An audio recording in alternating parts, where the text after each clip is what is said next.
బ్రతికియున్నానంటే నీ కృప, జీవిస్తున్నానంటే నీ కృప, బ్రతికియున్నానంటే నీ కృప, జీవిస్తున్నానంటే నీ కృప. ఏ యోగ్యత నాలో లేదు, ఎంత భాగ్యమునిచ్చావు, పరిశుద్ధత నాలో లేదు, నీ ప్రేమను చూపావు. ఏ యోగ్యత నాలో లేదు, ఎంత భాగ్యమునిచ్చావు, పరిశుద్ధత నాలో లేదు, నీ ప్రేమను చూపావు. గ్లోరీ యేసయ్యా, నా యేసయ్యా, యేసయ్యా, నా యేసయ్యా, యేసయ్యా, నా యేసయ్యా, యేసయ్యా, నా యేసయ్యా. యుద్ధాలు భూకంపాలు కలుగుచుండగా, లేఖనాల నెరవేర్పు జరుగుచుండగా, భయముతో వణుకుతో కృంగిపోగా, ఆదరణ కర్తవై ఆదరించినావు. యుద్ధాలు భూకంపాలు కలుగుచుండగా, లేఖనాల నెరవేర్పు జరుగుచుండగా, భయముతో వణుకుతో కృంగిపోగా, ఆదరణ కర్తవై ఆదరించినావు. పరిశుద్ధాత్మ ఆదరణను పొందుకొంటిని, నీ పిలుపు కొరకు నేను వేచియుంటిని. పరిశుద్ధాత్మ ఆదరణ పొందుకొంటిని, నీ పిలుపు కొరకు నేను వేచియుంటిని. పడదమా? యేసయ్యా, నా యేసయ్యా, యేసయ్యా, నా యేసయ్యా, యేసయ్యా, నా యేసయ్యా, యేసయ్యా, నా యేసయ్యా. బ్రతికియున్నానంటే నీ కృప, జీవిస్తున్నానంటే నీ కృప, బ్రతికియున్నానంటే నీ కృప, జీవిస్తున్నానంటే నీ కృప. ఏ యోగ్యత నాలో లేదు, ఎంత భాగ్యముని రాసుకో, నీ ప్రేమను చూపావు. అదే శుద్ధత నాలో లేదు, నీ ప్రేమను చూపావు. హల్లెలూయా. ఈ మధ్యకాలంలో రాశాను 2 చరణాలు, మళ్ళీ రాసుకో, పర్లేదు. హల్లెలూయా. దేవునికి మహిమ కలుగును గాక. సరే, మంచిది పిల్లారా. మరి ఈరోజు మీకు చిన్న వర్తమానాన్ని అందించాలని ఆశపడుతున్నాను. ఎందుకంటే ఈ కాలంలో ప్రతి ఒక్కరూ కూడా నరాల ఉద్రిక్తత, అంటే ఒక ఒత్తిడి అనేటటువంటి కాలంలో లేదా యుగంలో అంటాడు ప్రవక్త, ఒక ఒత్తిడి యుగంలో జీవిస్తున్నారంట. హల్లెలూయా. కాబట్టి ఈరోజు మీకు అందించేటటువంటి వర్తమానం ఏంటంటే ఒత్తిడిని విడిచిపెట్టుట, ఒత్తిడిని విడిచిపెట్టుట అనే వర్తమానం. ఇది చెప్తూ ఈ ఒత్తిడిని విడిచిపెట్టాలంటే దేవుని స్వరము వినాలి. ఒత్తిడిని విడిచిపెట్టాలంటే ఏం చేయాలి చెప్పండి? దేవుని స్వరం వినాలి. దేవుని స్వరము వింటే నీకు ఒత్తిడి ఉండదు. దేవునికి స్తోత్రం. ఉదాహరణకి బ్రదర్ బ్రెన్హామ్ గారు ఆఫ్రికా వెళ్ళినప్పుడు, ఆఫ్రికా వెళ్ళారంట. వెళితే అక్కడ ఒక గొర్రెలు కాపరి గొర్రెలను మేపుతూ ఉన్నాడు. ఇది చాలాసార్లు చెప్పాను, చాలా సందర్భాల్లో చెప్పాను, మరలా చెప్తున్నాను, వినండి. హల్లెలూయా. అక్కడ గొర్రెల కాపరి గొర్రెలను మేపుతున్నటువంటి సందర్భంలో ప్రవక్త అక్కడ చూశాడు. చూస్తే చూడండి, అక్కడ పెద్ద గొర్రెలు ఉన్నాయి, అలాగే చిన్న పిల్లలు ఉన్నాయి, చిన్న గొర్రెలు ఉన్నాయి. ఆమెన్. అయితే పిల్లరా, ఆ గొర్రెల మందను మేపుతూ ఉన్నాడు కాపరి. మీకు గొర్రెల కాపరికి పశువుల కాపరికి తేడా ఉంటుంది, జాగ్రత్తగా వినండి. గొర్రెల కాపరికి పశువుల కాపరికి తేడా ఉంటుంది. పశువుల కాపరి ఏం చేస్తాడంటే, పశువుల కాపరి పశువుల్ని తోలేసి ఈ కాపరి వేరే గట్టుకో లేకపోతే మరొక చోటకో వెళ్ళి అక్కడ కూర్చుని ఏదో ఆలోచించుకుంటూ ఉంటాడు, ఏదో చేసుకుంటాడు, దాని పని చేసుకుంటుంది అనుకుంటాడు. అలాగే ఒంటెల కాపరి కానివ్వండి, గాడిదల కాపరి కానివ్వండి, మరి ఇంకా ఏ కాపరైనా సరే ఏం చేస్తాడంటే వాటిని వేరే పొలంలోకో వేరే చోట్లోకో తోలేసి ఇతను సేద తీర్చుకుంటూ ఉంటాడు. హల్లెలూయా. అయితే పిల్లరా, గొర్రెల కాపరి మాత్రం అట్లా చేయడు. గొర్రెల కాపరి మాత్రం ఎప్పుడూ కూడా ఆ మందకు దగ్గరగానే ఉంటాడు, గొర్రెలకు పక్కనే ఉంటూ ఉంటాడు. అలాగే ఈ గొర్రెల కాపరి ఏం చేస్తాడంటే పక్కనే ఉన్నాడు, ఆ గొర్రెల్ని మేపుతూ ఉన్నాడు. మరి అలాంటి సందర్భంలో ఈ పెద్ద గొర్రెలు ఏం చేస్తున్నాయంటే, పెద్ద గొర్రెలు మేస్తూ ఉన్నాయంట. మేస్తూ ఏం చేస్తున్నాయంటే మళ్ళీ తల పైకెత్తి చూస్తూ ఉన్నాయంట. హల్లెలూయా. ఏం చేస్తున్నాయి చెప్పండి? గొర్రెలు మేస్తూ ఉన్నాయి, మళ్ళీ తలకు పైకెత్తి ఇటు అటు చూస్తున్నాయంట. ఇటు అటు చూసి మళ్ళీ మేస్తున్నాయంట. మళ్ళీ మేస్తూ మళ్ళీ పైకెత్తి చూస్తున్నాయంట. అటు ఇటు చూస్తున్నాయంట. కానీ అదే సందర్భంలో అదే మందలో చిన్న గొర్రె పిల్లలు ఉన్నాయంట. ఆ చిన్న గొర్రె పిల్లంట అవి తల కిందకు పెట్టి మేయడమే తప్ప మళ్ళీ తల పైకెత్తి అటు ఇటు చూడలేదంట. హల్లెలూయా. దేవునికి మహిమ కలుగును గాక. వింటున్నారా? ఆ చిన్న గొర్రె పిల్లలు తల కిందకు పెట్టి మేయటమే తప్ప మళ్ళా తల పైకెత్తి అటు ఇటు తిరగట్లేదంట, చూడలేదంట. ఏంటి ఇక్కడ దీనికి కారణం ఏంటి అని ప్రవక్త అక్కడే కూర్చొని ఆలోచిస్తున్నాడంట. ఆలోచిస్తుంటే పరిశుద్ధాత్మ దేవుడు ఆయనకి బయలుపరుస్తున్నటువంటి మాటలు ప్రవక్త చెప్తున్నాడు. ఏమనంటే చూడండి, ఆ పెద్ద గొర్రె ఉందో చూసారా, అది ఏం చేస్తుందంటే అది మేస్తూ ఏదైనా జంతువు, ఏదైనా క్రూర మృగం వచ్చి నా మీద పడుతుందేమో, ఏదైనా నా మీద అటాక్ చేస్తుందేమో అని ఆలోచన కలిగి తన బలం మీద ఆలోచన, తన యొక్క సొంత జ్ఞానం మీద ఆధారపడి, తన బలం మీద ఆధారపడి ఇదేం చేస్తుందంటే తల అప్పుడప్పుడు పైకెడతా ఉన్నది. పైకెత్తి ఏం చేస్తుంది? ఇటు అటు చూస్తుందంట. ఏదైనా వస్తుందా, ఏదైనా జంతువు వస్తుందా, నన్ను ఏదైనా తినేస్తుందా, ఏదైనా అటాక్ చేస్తుందా, ప్రమాదం ఏమైనా ముంచుకొస్తుందా అని చెప్పి ఈ పెద్ద గొర్రె ఏం చేస్తుందంటే తన పైకి తల ఎత్తి అటు ఇటు చూస్తూ ఉన్నదంట. ఆమేన్, హల్లెలూయా.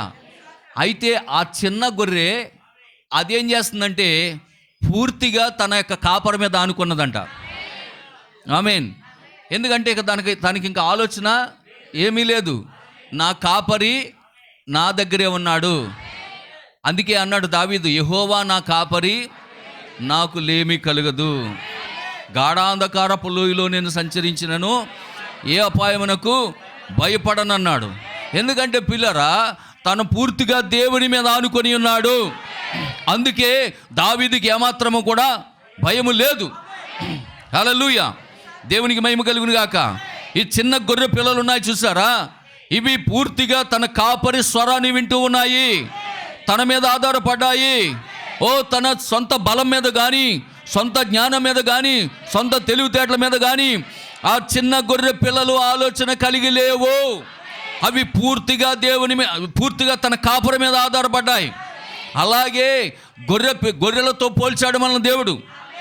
మన దేంతో పోల్చాడు చెప్పండి? గొర్రెలతో పోల్చాడు. కాబట్టి మనము కూడా మన యొక్క తెలివితేటల మీద కాదు, మన జ్ఞానం మీద కాదు, మన బలం మీద కాదు, మన ధనం మీద కాదు మనం ఆధారపడవలసింది మన కాపరి మీద. హల్లెలూయా. అప్పుడు నువ్వు నిబ్బరముగా జీవిస్తావు, నిమ్మలముగా జీవిస్తావు, నెమ్మదిగా జీవిస్తావు, భయము లేకుండా, బెదురు లేకుండా, బెంగ లేకుండా. ఆమేన్.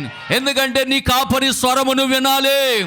నీ కాపరి స్వరం ఎప్పుడైతే నువ్వు విన్నావో నీకే భయము ఉండదు పిల్లరా. హల్లెలూయా. దేవునికి మహిమ కలుగును గాక. ఆమేన్. అందుకే యెహోవా నామము బలమైన దుర్గము, నీతిమంతుడు అందులోకి పరిగెత్తి సురక్షితంగా ఉండని. కొట్టండి చప్పట్లు కొట్టి దేవుని నామాన్ని మహిమపరచండి. నువ్వు సురక్షితంగా ఉండే స్థలం ఏంటంటే యెహోవా నామమే. ఆయన నామమే బలమైన దుర్గమైనది. ఆయనే నా కేడము, ఆయనే నా కొండ, ఆయనే నా బలము, ఆయనే నా దుర్గము, ఆయనే నా ఆశ్రయ దుర్గమై ఉన్నాడు. హల్లెలూయా. కాబట్టి యెహోవా నామమే బలమైన దుర్గమైనది. ఆయన నామంకి ఎందుకు వచ్చాం? ఆయన రక్తంకి ఎందుకు వచ్చాం? ఇప్పుడు నీకేమన్నదంటే సేఫ్టీ ప్లేస్, అదొక సురక్షితమైనటువంటి స్థానం అయి ఉన్నది. హల్లెలూయా.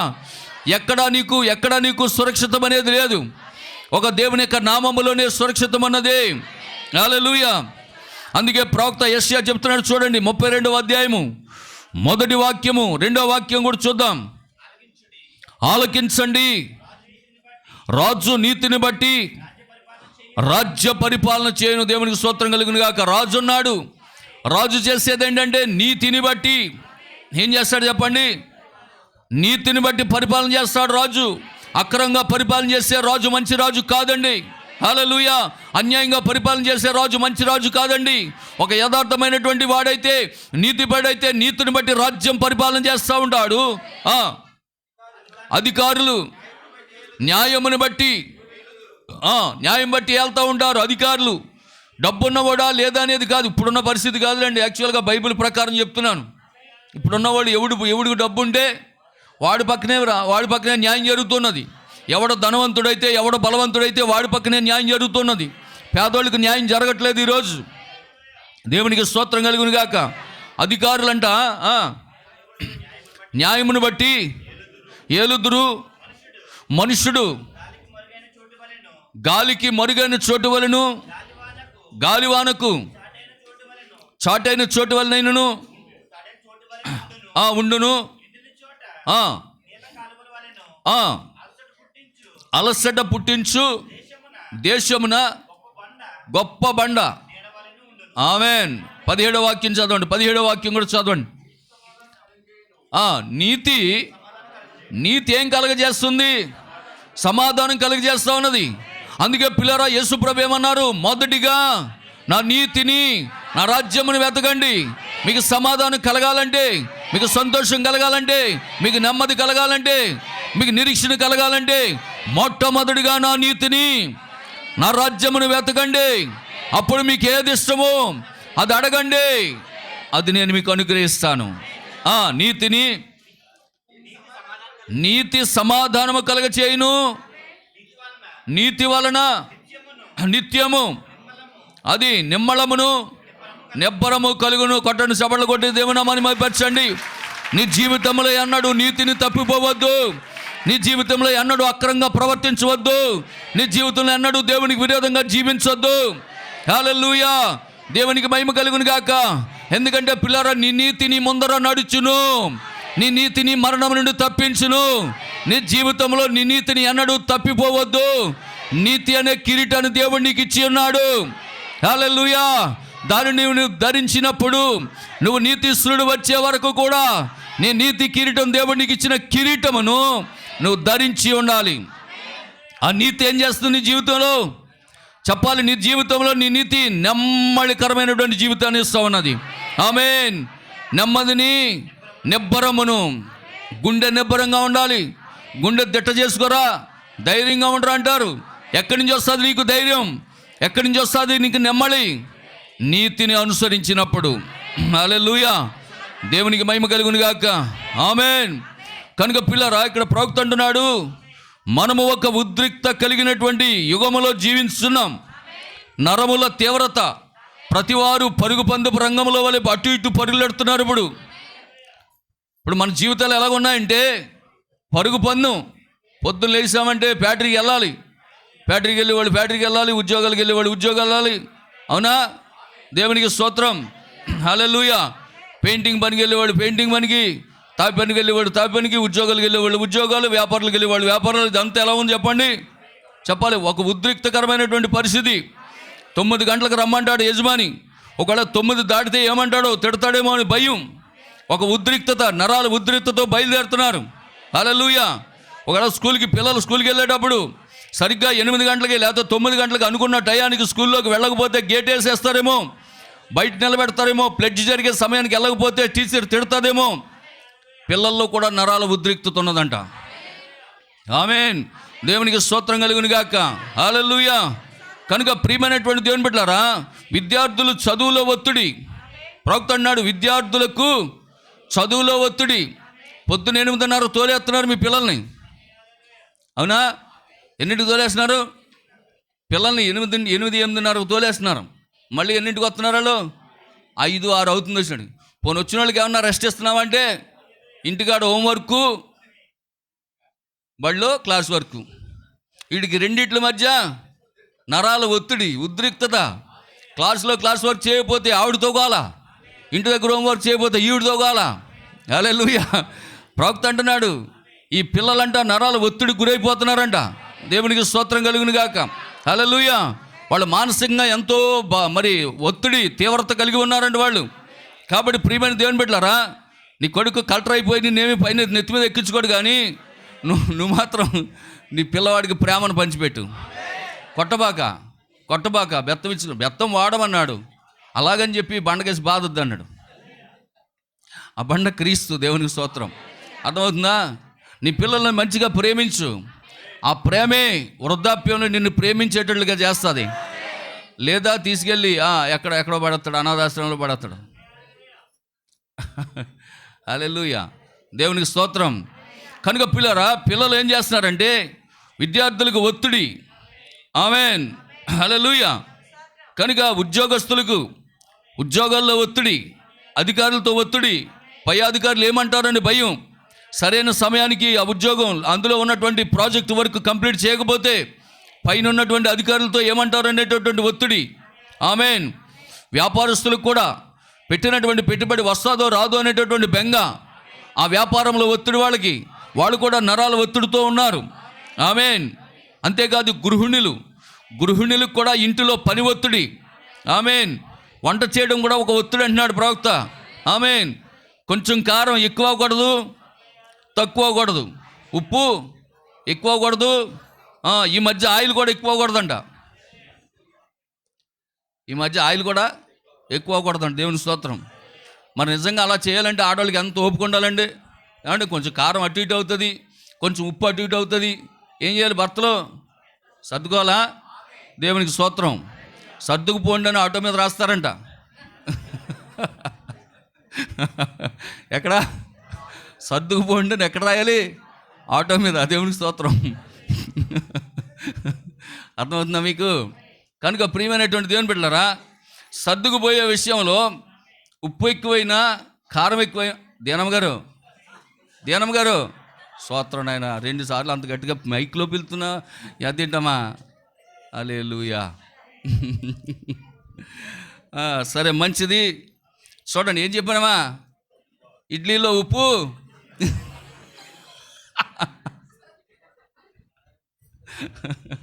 కూరలో ఉప్పు ఎక్కువ అవ్వకూడదు. వింటున్నారా? కనుక ఇక్కడ ప్రవక్త అంటున్నాడు, గృహిణులకు ఇంటిలో పని ఒత్తిడి.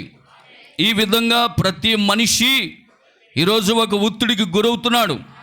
ఆమేన్. కాబట్టి ఇది ఒక ఒత్తిడి దినమై ఉన్నది. తొందర ప్రయాణాల్లో తొందర. ఇది స్పీడ్ యుగమై ఉన్నది.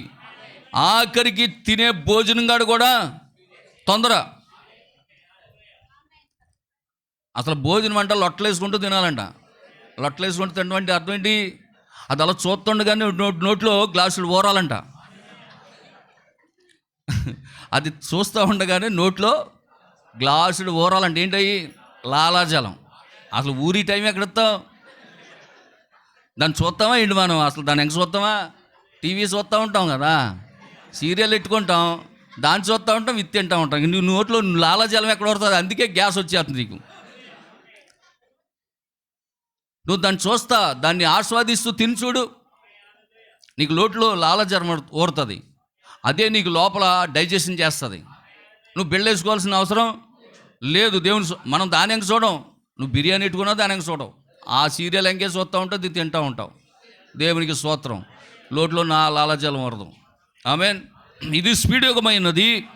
భోజనము చేయడానికి తొందర. ఇలాంటి ఉద్రిక్తత వాతావరణంలో నీ ఒంటిలో ఉన్నటువంటి నరములన్నీ కూడా ప్రభావితం చేస్తూ ఉన్నాయి.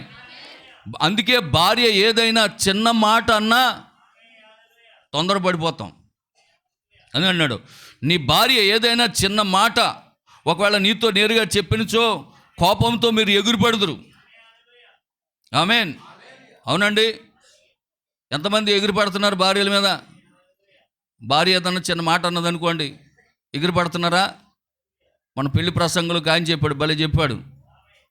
పెళ్ళికి ముందంట నువ్వంటే నేను పడి అంటాడంట. పెళ్ళికి ముందు ఏమంటాడంట? నువ్వంటే నేను పడి అంటాడంట. పెళ్ళి అయిన తర్వాత పడేసి అంటాడంట. దేవునికి స్తోత్రం కలుగుగా.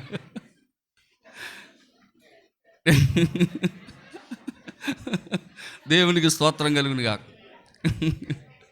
అప్పుడు దాకానేమో నువ్వు లేకపోతే నేను ఉండలేను, పడి అంటాడు. నీ అంట పడి అంటాడు. ఇంకా పెళ్ళి అయిన తర్వాతేనండి 5-6 నెలలు కూడా జరగదంట. పడేసి అంతా ఉంటాడండి. దేవునికి స్తోత్రం. ఇక్కడ ఎవరైనా తంతున్నారు బాబా? మగవాళ్ళు ఎవరు తంతే పరలోకం వెళ్ళాం. భార్యలను కొడితే పరలోకం వెళ్ళం. ఎందుకంటే మీ భార్యలను ప్రేమించనన్నా పడి కొట్టమన్నాడా? అది తీయండి అమ్మా నెలపు మీనాగారు, దేవునికి స్తోత్రం, హల్లెలూయా.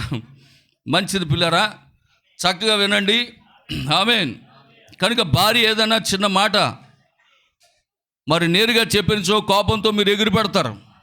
అలాగే భర్త ఏదైనా చెప్పించో నీవు కాలు నేలకేసి కొట్టి, భర్త ఏదైనా అంటే కాలు ఇలా నేలకేసి కొడుతుందంట. ఇలా నేలకేసి కొట్టి ఆ వంటగదిలోకి వెళ్ళిపోయాంట. హల్లెలూయా. కాఫీలో అవసరమైతే కారం వేసేద్దాయి,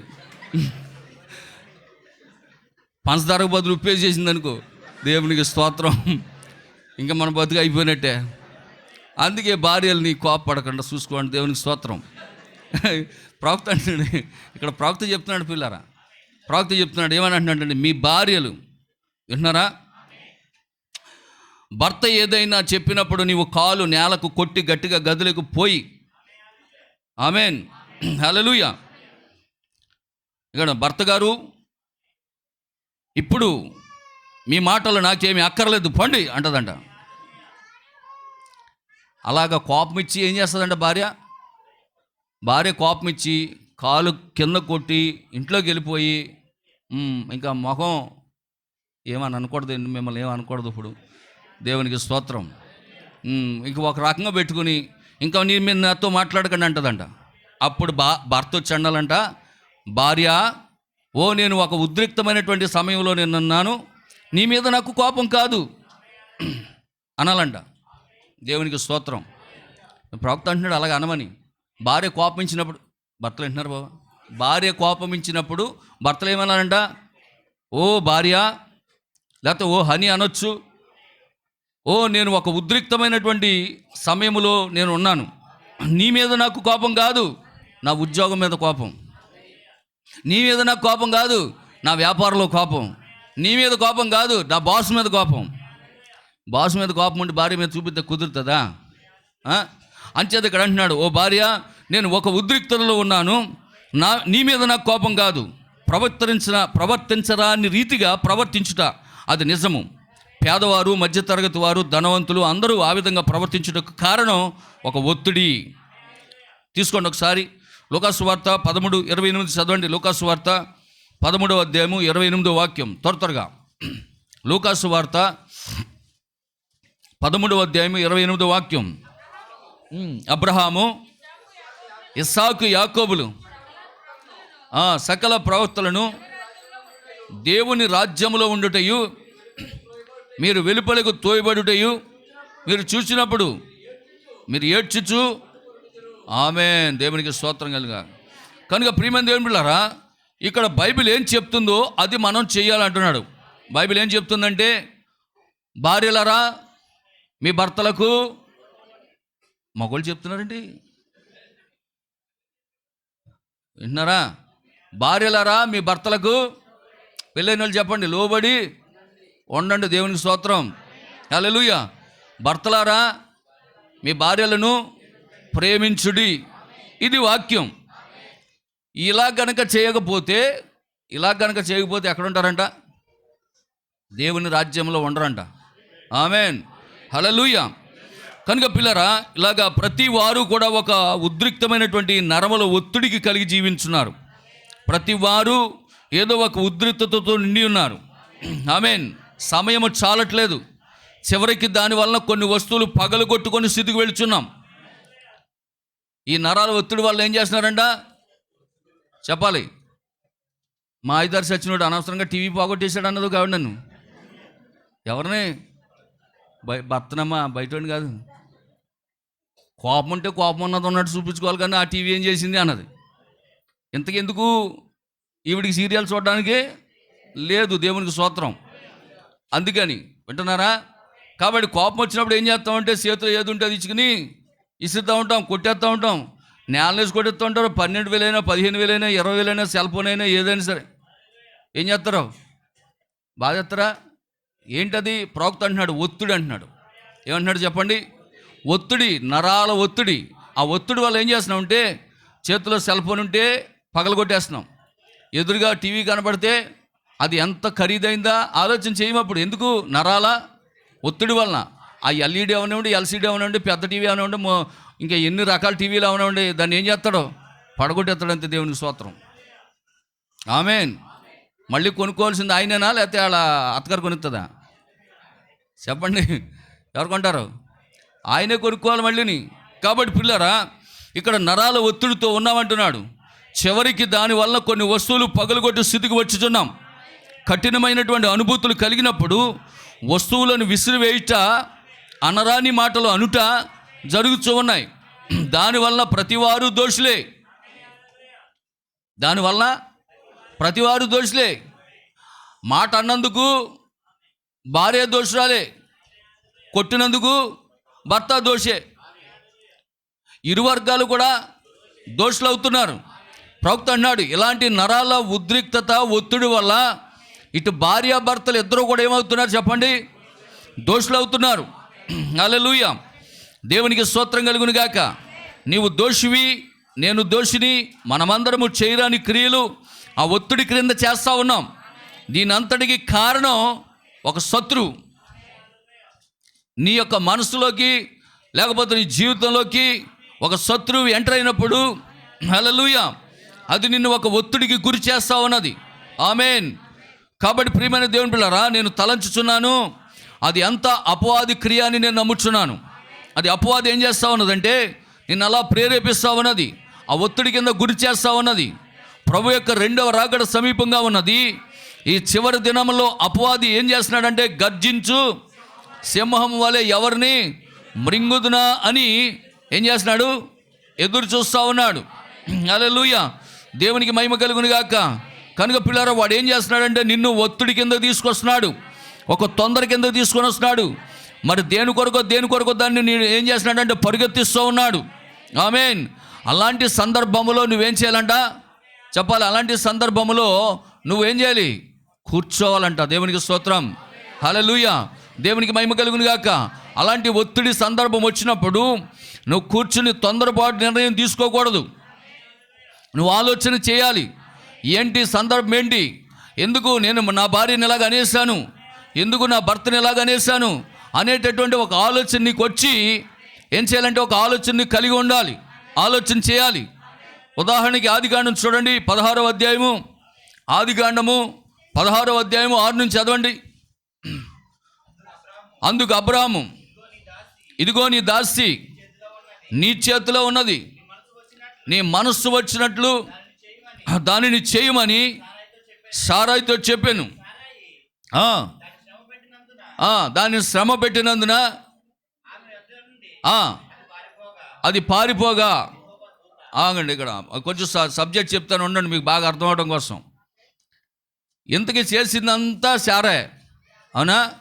చేసిందంతా సారే. నాకు ఎలాగో బిడ్డలు పుట్టలేదు కదా అబ్రహ్మ. ఏమండి భర్త గారు, నాకు ఎలాగూ బిడ్డలు పుట్టట్లేదు కాబట్టి మరి బిడ్డలను ఇస్తానని దేవుడు వాగ్దానం చేశాడా? వాగ్దానం కొరకు సారా ఎదురు చూడాలా?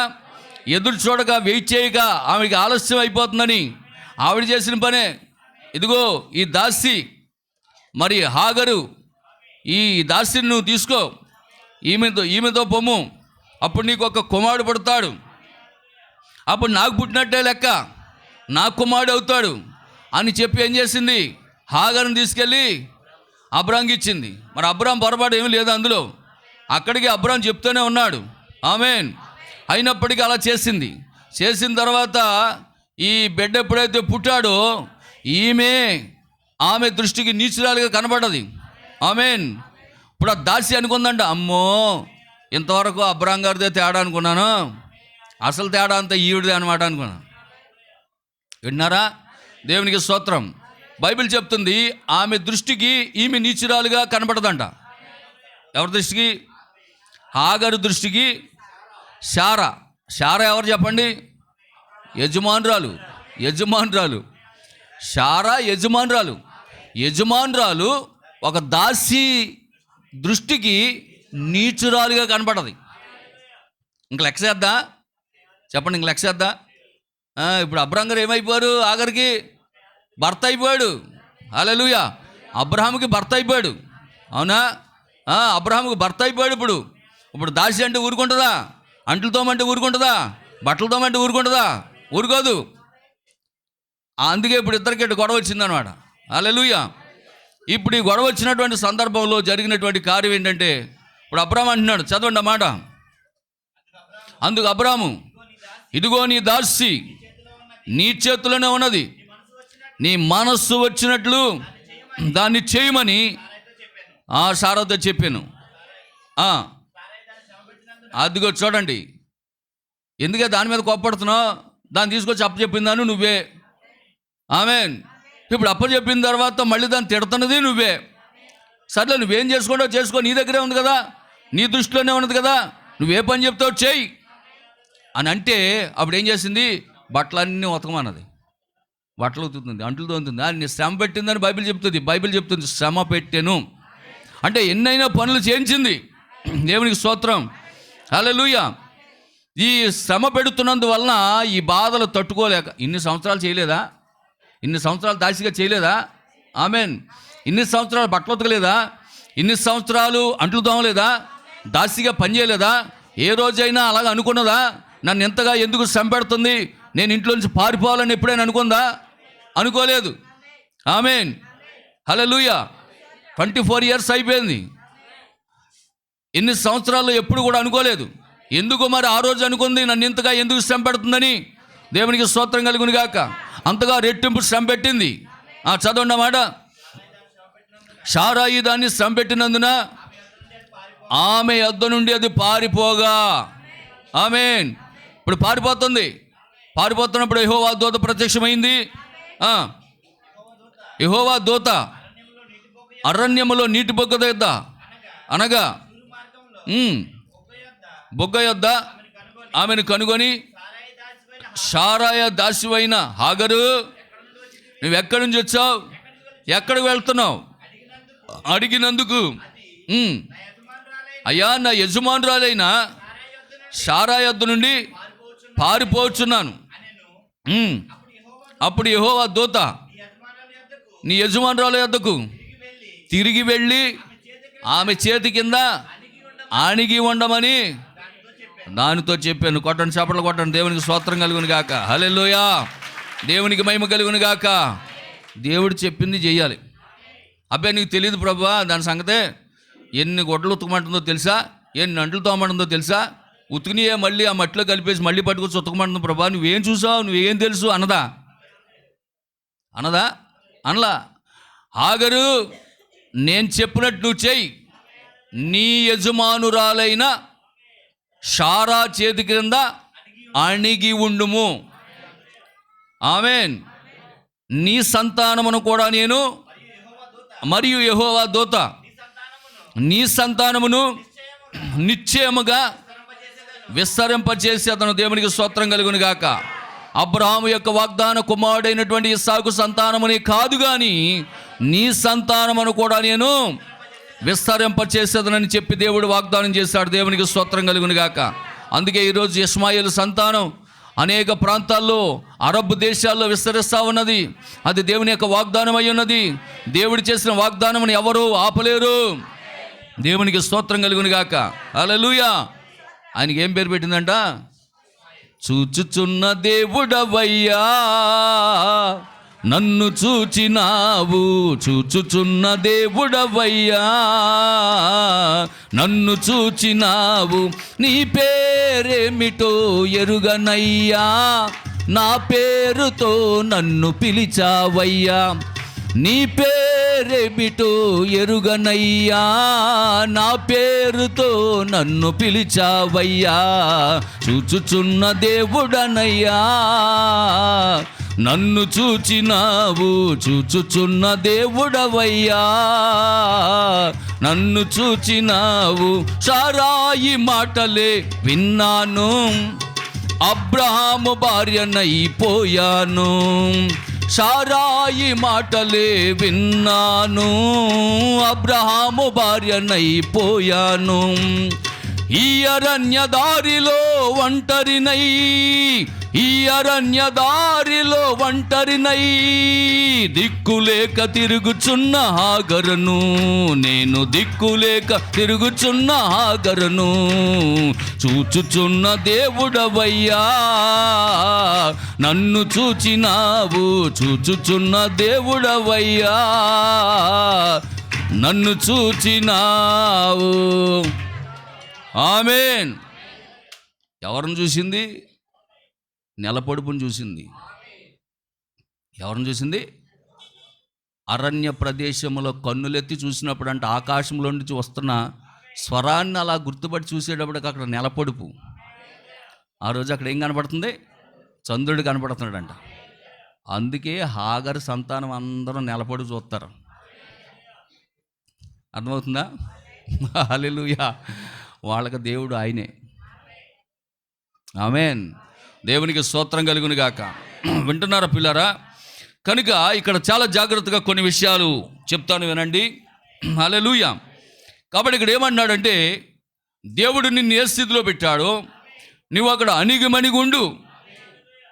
ఒక దినం రాబోతుంది, దేవుడు మిమ్ములను హెచ్చించు వరకు ఆయన బలిష్టమైన రెక్కల కింద అణిగియుండుము. ఆమేన్. దేవుడు చెప్పిన మాటను హాగరు విన్నది కాబట్టి దేవుడు చేసిన వాగ్దానమును హాగరు సంతానం స్వతంత్రించుకుంది. అవునా? హల్లెలూయా. దేవునికి మహిమ కలుగును గాక. కనుక హాగరు తొందరపాటు నిర్ణయం తీసుకున్నప్పుడు దేవుడు దర్శించాడు, వాదార్చాడు, వాగ్దానం చేస్తాడు.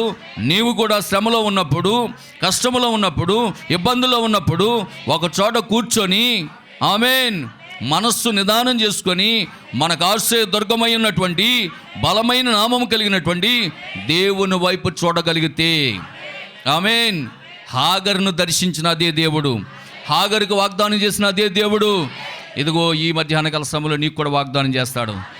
ఆమేన్. హల్లెలూయా. దేవునికి మహిమ కలుగును గాక. కనుక ప్రియమైనటువంటి దేవుని బిడ్డలారా, నిజంగా చూడండి, కొన్ని సందర్భాల్లో మరొక ప్రవక్త ఒక మాట చెప్తున్నాడు.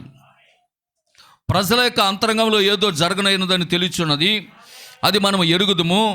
క్రైస్తవులు దాన్ని ఎరుగుదురు, ప్రపంచమంతా దాన్ని ఎరుగుదురు, తాగుబోతులు దాన్ని ఎరుగుదురు, జోదగాళ్ళు దాన్ని ఎరుగుదురు, వ్యాపారస్తులు దాన్ని ఎరుగుదురు, ఆమేన్, ఉద్యోగస్తులు దాన్ని ఎరుగుదురు, ప్రభుత్వములు దాన్ని ఎరుగును, ఐక్యరాజ్య సమితి కూడా దాన్ని ఎరుగుదును.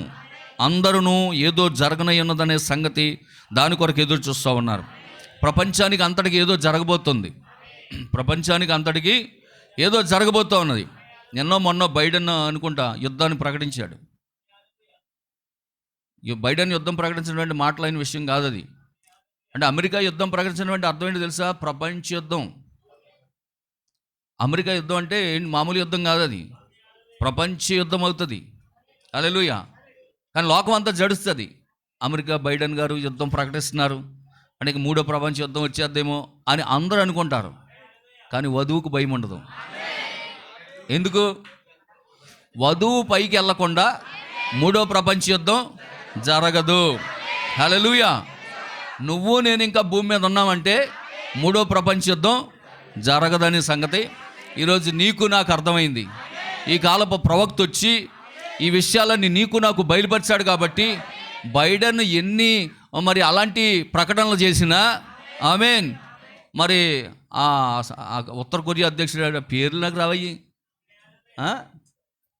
అటు పుట్టుగా ఉంటాడు, కిమ్ ఉన్నాడు, ఇంకెలాగ కొంతమంది ఉన్నారు, కొంత ఉద్రిక్త పరిస్థితులు ఏర్పరిచిన వాళ్ళు ఎన్ని రకాలుగా వాళ్ళు ఆ ప్రకటనలు చేసినప్పటికీ, యుద్ధ వాతావరణం నెలకొన్నప్పటికీ వధువుకు భయం ఉండదు. ఎందుకు భయం ఉండదు? వధువు ఇక్కడ ఉండగా మూడో ప్రపంచ యుద్ధము జరగదు. హల్లెలూయా. దేవునికి మహిమ కలుగును గాక. కనుక ప్రియమైనటువంటి దేవుని బిడ్డలారా, ఇక్కడ చూడండి, ఏం జరిగినా పర్వాలేదు, క్రీస్తే మన ఆశ్రయపురం అనే సంగతి వెరిగి ఉండండి. ఆమేన్. ఓ నిజంగా ఆ ఒత్తిడిని విడిచిపెట్టండి. నేను చనిపోయినా నాకేం సంభవిస్తుందో, లేకపోతే నా భార్యకి ఏమవుతుందో, నా పిల్లలు ఏమైపోతారో అని బాధపడటం మాని. మళ్ళీ చెప్తున్నాను వినండి, ఇక్కడ ప్రవక్త అంటున్నాడు, ఏమి జరిగినా పర్వాలేదు, క్రీస్తే మన ఆశ్రయపురము. ఆయన యొద్దకు మనం వచ్చినప్పుడు, ఆమేన్, ఆ ఒత్తిడిని విడిచి మనం విడిచిపెట్టవలసి ఉన్నది. నేను చనిపోతే నాకేమవుతుందో, నా భార్య ఏమవుతుందో, నా పిల్లలు ఏమైపోతారో అని బాధపడుట మానుము. క్రీస్తు వద్దకు వచ్చి ఒత్తిడిని విడిచిపెట్టు, ఆయన అన్నింటినీ మనకిచ్చును. కీర్తనల గ్రంథం 4వ అధ్యాయము 1వ వాక్యం.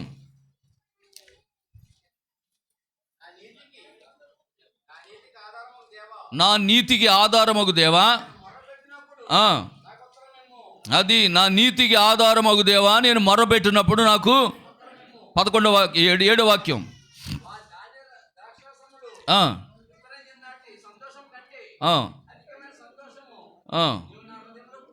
దేవునికి స్తోత్రం, హల్లెలూయా, దేవునికి మహిమ కలుగును గాక. 11వ వాక్యం, 41:11. కీర్తనల గ్రంథం 41:11. నా శత్రువు నా మీద ఉల్లసింపక ఉండుట చూడగా నేను నీకు ఇష్టడునని. ఆమేన్. ఒకవేళ శత్రువుని మీద పడుతున్నప్పుడు, శత్రువుని మీద దాడి చేసినప్పుడు, శత్రువుని మీద అటాక్ చేసినప్పుడు నువ్వు దేవునికి ఇష్టడు అయి ఉంటే తప్పకుండా దేవుడు నీ పక్షంగా యుద్ధం చేస్తాడు. ఆయన నీ పక్షంగా ఒక దూతను పంపుతాడు. హల్లెలూయా. అందుచేత నువ్వేం చేయాలి? దేవునికి ఇష్టడిగా జీవించాలి. హల్లెలూయా. అటువంటి సందర్భంలో ఎటువంటి శత్రువు వచ్చినా ఏ విధమైనటువంటి భయము బెదురు లేకుండా నువ్వు జీవిస్తావు. 7వ వాక్యం కూడా చదవండి. 7వ వాక్యం. నన్ను ద్వేషించు వారందరూ కూడి నా మీద రుసరుసలాడుతున్నారు. దేవుని స్తోత్రం. నీ మీద గుసగుసలాడుచున్నారు, నశింప చేయవలనని వారు నాకు కీడు చేయని ఆలోచించున్నారు. దేవుని స్తోత్రం. నీ మీద ఎన్ని రకాల గుసగుసలాడినా, నీ మీద నీకు ఎన్ని రకాల కీడు తీసుకురావాలన్నా, నువ్వు ఆశ్రయదుర్గమైనటువంటి దేవుని వద్దకు వచ్చావు, ఆశ్రయపురములోకి వచ్చేసావు. నిన్ను ఏ శక్తి నిన్నేమి చేయలేదు, ఏ అపవాది నిన్నేమి చేయలేదు. దేవునికి స్తోత్రం, హల్లెలూయా. నువ్వు క్రీస్తునద్దకు వచ్చినప్పుడు ఆ ఒత్తిడిని విడిచిపెట్టవలను. ఆమేన్.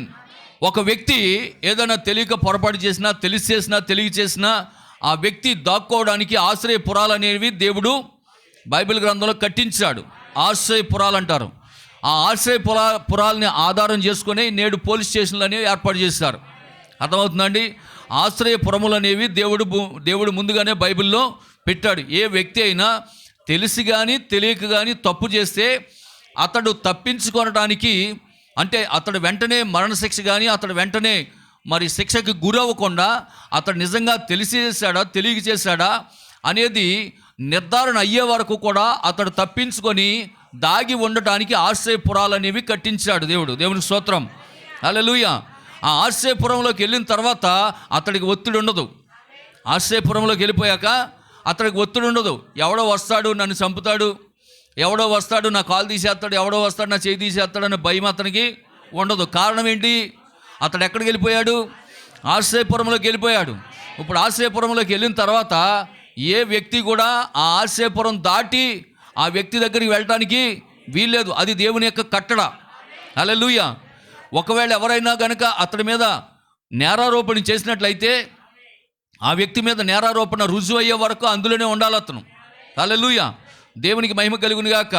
ఒకవేళ ఆ విధంగా వాళ్ళు నేరారోపణ చేయలేని పక్షంగా ఈ వ్యక్తి ఎప్పటి వరకు అందులో ఉండాలో తెలుసా? ఆ యాజకుడు చనిపోయే వరకు, ఆశ్రయపురములో ఉన్న యాజకుడు చనిపోయే వరకు ఆ ఆశ్రయపురములోనే అతడు ఉండాలి. ఆ ఆశ్రయపురంలో యాజకుడు చనిపోయినప్పుడు ఇతడు స్వతంత్రుడవుతాడు. అప్పుడు ఇతను బయటికి వెళ్ళిపోవచ్చు. దేవునికి స్తోత్రం. అంతవరకు ఇతని యొక్క ప్రాణం ఎవరి చేతిలో ఉందంటే యాజకుడి చేతిలో ఉంది. ఎందుకంటే ఇతని పక్షంగా యాజకుడు ప్రతిదినము దేవుని సన్నిధిలో ప్రార్థన చేస్తూ ఉన్నాడు. ప్రభువా, ఇతడు నిర్దోషో దోషో నాకు తెలీదు, ఇతడు తెలిసి చేశాడో తెలియక చేశాడో నాకు తెలీదు, కానీ ఇతని కొరకు నేను ప్రార్థిస్తా ఉన్నాను. ఆమేన్, హల్లెలూయా. కనుక ప్రియమైనటువంటి దేవుని బిడ్డలారా, దేవుని యొక్క వాక్యం సెలవిస్తా ఉన్నది. ఆమేన్. నువ్వు క్రీస్తునద్దకు వచ్చినప్పుడు కూడా ఆ ఒత్తిడిని విడిచిపెట్టగలవు. ఎందుకనగా అది దేవుడే ఏర్పాటు చేసినటువంటి స్థలమై ఉన్నది. అందుకే యెహోవా నామము బలమైన దుర్గము, నీతిమంతులు అందులోనికి పరిగెత్తి సురక్షితంగా ఉంటారు. ఆమేన్, హల్లెలూయా. ఓ నీవు వ్యాధితోనున్న సమయంలో జబ్బు నిన్ను మొత్తినప్పుడు ఏ వైద్యుడు దానికి నేను ఏమి చేయలేను, నా వలన కాదు అని నీతో చెప్పినప్పుడు నువ్వు ఒత్తిడికి గురి అవ్వద్దు. ఆమేన్. నువ్వు దేవుని యందు విశ్వాసం ఉంచు. మీ పాస్టర్ గారిని పిలువనంపించు. ఆయన వచ్చి నీకు నూనె రాసి ప్రార్థించును. విశ్వాసమైనటువంటి ప్రార్థనా రోగిని స్వస్థపరచును. దేవునికి స్తోత్రం కలుగును గాక. హల్లెలూయా. ఆయన మనకు ఆశ్రయ దుర్గమై ఉన్నాడు. నీవు ఈ ఆశ్రయపురములో ఉండగా అందులో ఉన్న దేనినైనా పొందే హక్కు నీకున్నది. హల్లెలూయా. దేవునికి మహిమ కలుగును గాక. కనుక ప్రియమైనటువంటి దేవుని బిడ్డలారా, నిజంగా చూడండి, ఇక్కడ ప్రవక్త కొన్ని వాక్యాలు చెప్తున్నాడు. కీర్తన గ్రంథం తీసుకోండి, 71వ వాక్యం. కీర్తన గ్రంథం 71వ వాక్యం, 71వ అధ్యాయం 7వ వాక్యం. నేను అనేకులకు ఒక వింతగా ఉన్నాను, అయినను నాకు బలమైన ఆశ్రయం నీవే. లోకానికి నిన్ను చూస్తే ఒక వింతగా ఉండొచ్చు, నువ్వు లోకానికి ఒక వింత వ్యక్తిగా కనబడొచ్చు. కానీ పిల్లరా, ఇక్కడ దావీదు అంటున్నాడు, చదవండి మాట, అయినను నాకు బలమైన ఆశ్రయదుర్గం నీవే. హల్లెలూయా. లోకానికి నేను ఎన్నిక లేని వాడిగా ఉంటాను, తృణీకరించబడిన వాడిగా ఉన్నాను, ధనము లేని పేదవాడిగా కనబడవచ్చు, నాకు ఆస్తి లేకపోవచ్చు, నాకు అంతస్తు లేకపోవచ్చు, నన్ను చూసి అందరూ హేళన చేయొచ్చు. కానీ నేను ధనవంతుడిని కలిగి ఉన్నాను, నేను ఒక ఆశ్రయదుర్గం కలిగి ఉన్నాను. ఆమేన్. నేను ఒక ఉన్నత దుర్గాన్ని కలిగి ఉన్నాను. హల్లెలూయా. దేవునికి మహిమ కలుగును గాక. వింటున్నారు పిల్లరా? 62వ అధ్యాయము 8వ వాక్యం, కీర్తనలు 62:8 కూడా చదవండి. 62వ అధ్యాయము 8వ వాక్యం. జనులారా, ఎల్లప్పుడూ ఆయన యందు నమ్మిక ఉంచండి, ఆయన సన్నిధిని మీ హృదయములను కుమ్మరించండి. దేవుడే మనకు ఆశ్రయం. ఏమంటున్నాడు చెప్పండి? ఎల్లప్పుడూ ఏం చేయాలంటే మనం ఆయన యందు నమ్మిక ఉంచాలి. ఎప్పుడు కూడా, ప్రతి విషయంలో కూడా ఏం చేయాలి మనం చెప్పాలి? ప్రతి విషయంలో కూడా దేవుని యందు నమ్మిక ఉంచాలి. మనుషుల సహాయము, రాజుల నమ్ముట, యెహోవాను ఆశ్రయించుట. ఆమేన్, హల్లెలూయా.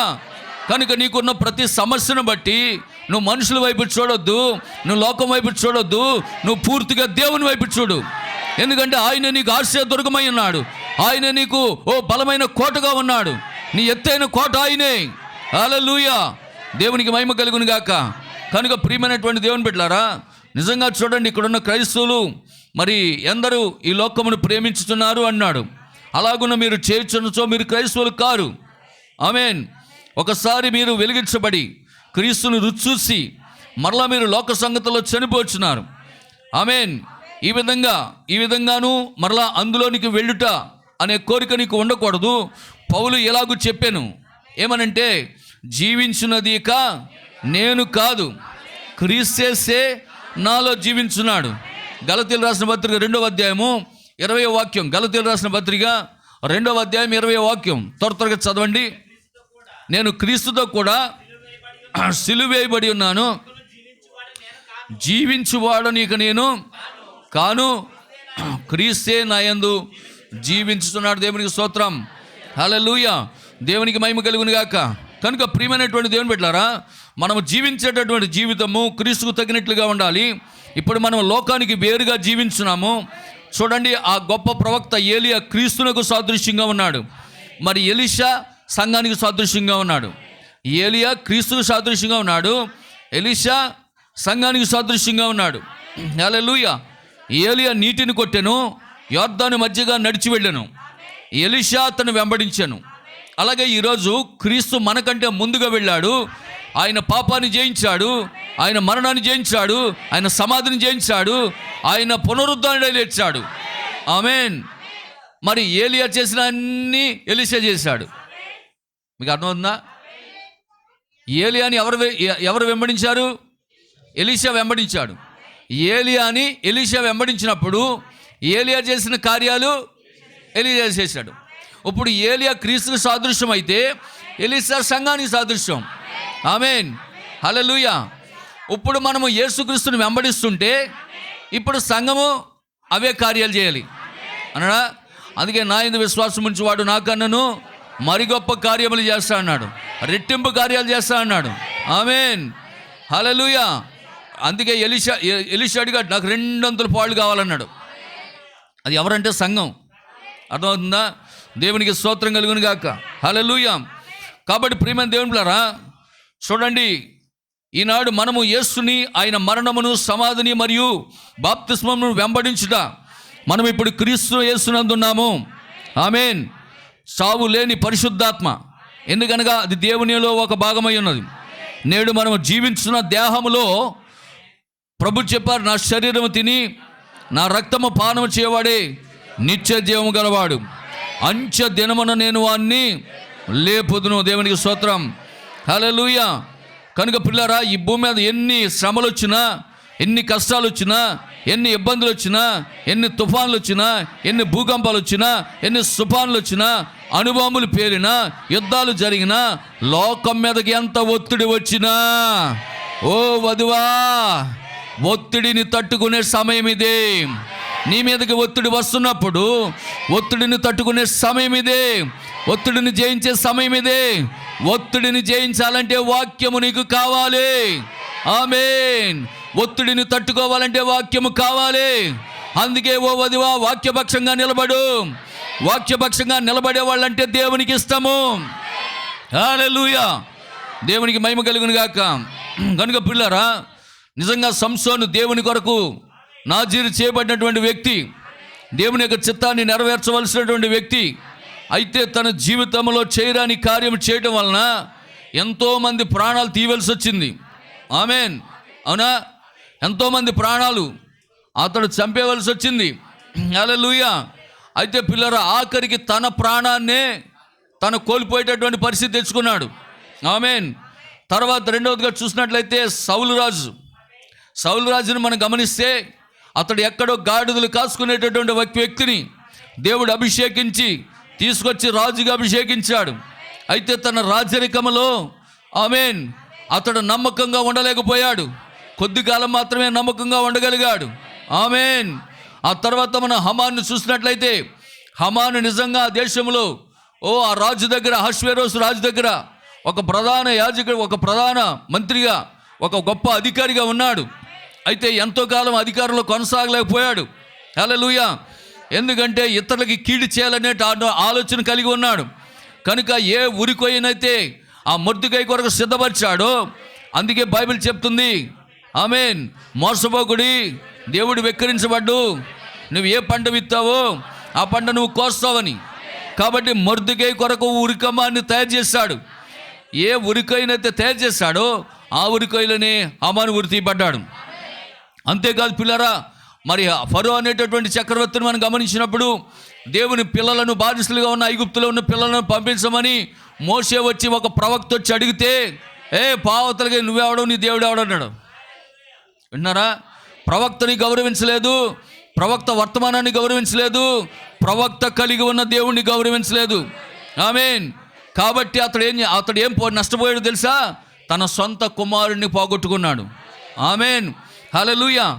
అలాగే యాకోబుని మనం గమనించినప్పుడు పిల్లరా, యాకోబు చేయరాని కార్యం చేశాడు. చేయాలనేటటువంటి ఉద్దేశం కాదు, కానీ తల్లి ప్రేరేపించినటువంటి విధానంలో ముందుకు సాగిపోయాడు. అయినప్పటికీ తన కడుపులో ఉండగానే జ్యేష్ఠత్వం కొరకు దెబ్బలాడుతూ వచ్చాడు. హల్లెలూయా.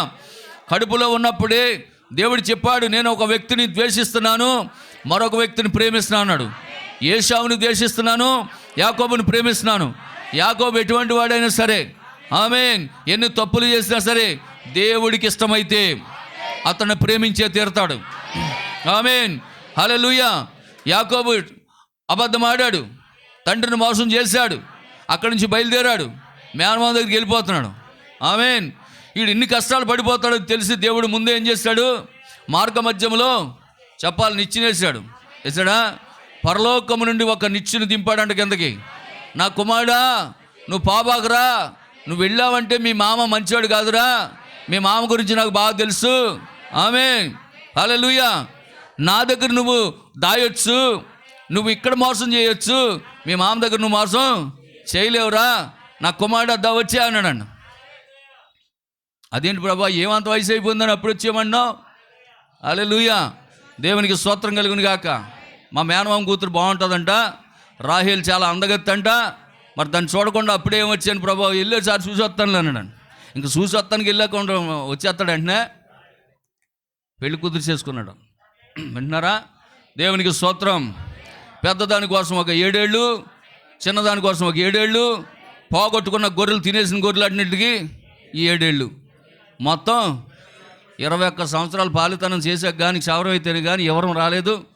అదంతా అయిపోయిన తర్వాత నిచ్చిన గుర్తు వస్తున్నాడు ఇప్పుడు. హల్లెలూయా, దేవునికి స్తోత్రం కలిగా. విన్నారా? ఆ నిచ్చిన గుర్తు వస్తున్నాడు. ప్రభువా ఎప్పుడు వచ్చేయమంటావు అన్నాడు. తింటరా, వెళ్ళటం నీ ఇష్టమే, వచ్చేస్తాం నీ ఇష్టమే, నీ ఇష్టమా? హల్లెలూయా.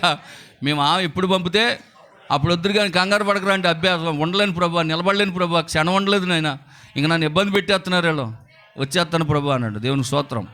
హల్లెలూయా. కనుక ప్రియమైనటువంటి దేవుని బిడ్డలారా, ఒక నరాల ఒత్తిడికి గురవుతున్నాడు యాకోబు. ఆమేన్, హల్లెలూయా. కాబట్టి ఇలాంటి సమయంలో మనకి ఏం అవసరం అంటే దేవుని స్వరము. ఒత్తిడి కలుగుతున్నటువంటి సమయంలో మనకి ఏం అవసరం చెప్పండి? దేవుని స్వరము కనుక నీకు ఉన్నట్లయితే, దేవుని స్వరము కనుక నువ్వు విన్నట్లయితే, ఇలాంటి ఒత్తిడి సమయంలో తట్టుకునే శక్తి దేవుడు నీకు ఇస్తాడు. ఆమేన్. ప్రకటన గ్రంథం 3వ అధ్యాయం 20వ వాక్యం. ప్రకటన గ్రంథము 3వ అధ్యాయము 20వ వాక్యం త్వరగా చదవండి. ఇదిగో నేను తలుపు నొద్ద నిలుచుండి తట్టుచున్నాను, ఎవడైనను నా స్వరము విని తలుపు తీసిన ఎట్లా నేను వచ్చి అతనితో, నేను నాతో అతను భోజనం చేద్దాం. దేవునికి స్తోత్రం. హల్లెలూయా. దేవునికి మహిమ కలుగును గాక. కనుక పిల్లరా, దేవుడు నీ దగ్గర నుంచి కోరుకునేది ఏంటో తెలుసా? ఆయనతో నువ్వు, నీతో ఆయన సహవాసం. అందుకే ఇక్కడ ప్రవక్త అంటున్నాడు, ఆయన స్వరమును వినుము అనే వర్తమానంలో. నేను శుక్రవారం చెప్పాను మీకు, నిన్న శుక్రవారం వాక్యంలో చెప్పాను మీ అందరికీ. మరలా ఎందుకో ఈ ఉదయకాల సమయంలో ఈ మాటలు మరలా మీకు తెలియచేయాలని ఆశపడుతున్నాను. ప్రవక్త అంటున్నాడు, వాక్యపక్షంగా నిలబడే విశ్వాసులంటే దేవునికి ఎంతో ఇష్టము. నీ హృదయము దేవునికి తెలుసు. ఆమేన్. నీవు నమ్మిన దాని మీద నీవు విశ్వాసము కలిగి ఉండుట మంచిది. ఆయన సజీవుడైన దేవుడు, ఆయన ఇంకనూ జీవించుచున్నాడు. ఆయన సర్వాంతర్యామైన దేవుడు, సర్వాధికారము కలిగిన దేవుడు ఆయన. ఆమేన్. ఆయన ఏమి వాగ్దానం చేశాడో అది నీవు ఎరిగి ఉంటే దానిని నువ్వు పొందుకొనుటకు నీవు ఎదురు చూచెదవు. హల్లెలూయా. కాబట్టి ఆయన వాగ్దానం ఏంటో గుర్తించాలి. నువ్వు ఏ వాగ్దానం అయితే దేవుడు చేశాడో ఆ వాగ్దానం పొందుకునేటట్లుగా నువ్వు దాన్ని గుర్తించినప్పుడు నువ్వు ఎదురు చూడగలుగుతావు. క్రీస్తులో నీ యొక్క స్థానమును నువ్వు గుర్తించినట్లయితే అక్కడే కట్టబడి ఆయన సేవిస్తూ ఉంటావు. ఎంతోమంది వ్యాధులతో, రోగాలతో, అనారోగ్యాలు పాలవుతూ ఉన్నారు. మరికొందరు దెయ్యపు శక్తుల చేత పీడించబడుతూ ఉన్నారు. మరికొందరు ఆర్థిక సమస్యల చేత, పరిస్థితుల ప్రభావం చేత బాధించబడుతూ ఉన్నారు. అయితే త్వరలోనే మనం వాటన్నిటి నుంచి విడుదల పొందుకొని ఆవలి గట్టుకు వెళ్ళిపోబోతున్నాం. మన ప్రియులను అక్కడ కలుసుకోబోతున్నాం. హల్లెలూయా. వ్యాధులు లేని లోకానికి వెళ్ళిపోబోతున్నాం. సమస్యలు లేని లోకానికి వెళ్ళిపోబోతున్నాం. దుఃఖాలు లేని లోకానికి వెళ్ళిపోబోతున్నాం. మరణము లేని లోకానికి వెళ్ళిపోబోతున్నాం. అక్కడ నీకు నరాల ఒత్తిడి ఉండదు. ఇక్కడ ఉన్నట్లుగా నరాల ఒత్తిడి, ఇక్కడ ఉన్నట్లుగా బీపీ, ఇక్కడ ఉన్నట్లుగా షుగరు అక్కడ ఏమీ ఉండదు. హల్లెలూయా. దేవునికి స్తోత్రం కలుగును గాక.